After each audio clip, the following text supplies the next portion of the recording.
Cerita pasal bos, saya bagi tahu you orang.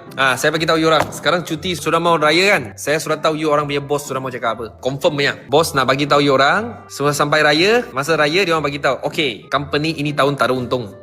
Business tak ada untung. Betul. Tengok, sudah orang tegur betul. Company ini tahun tak ada untung. Jadinya you orang punya bonus tak ada. Ada angpau kecil-kecil saja. Tak ada untung tak ada untung Tapi dia biar rumah makin lama makin besar. Biasa tak untung. Betul, biasa tak untung. Tapi dia belum mati. Tapi kau punya bos belum mati lagi. I pun tak tahu kenapa. Lepas tu dia punya rumah makin lama makin besar. Dia punya kereta makin lama makin mahal. Tapi tak ada untung. Hari-hari tak ada untung. Betul, hari-hari tak ada untung. Tapi raya dia pergi luar negara. Confirm, betul tak? Tak payah tanya siapa-siapa. Saya boleh jawab you orang. Tak percaya kan?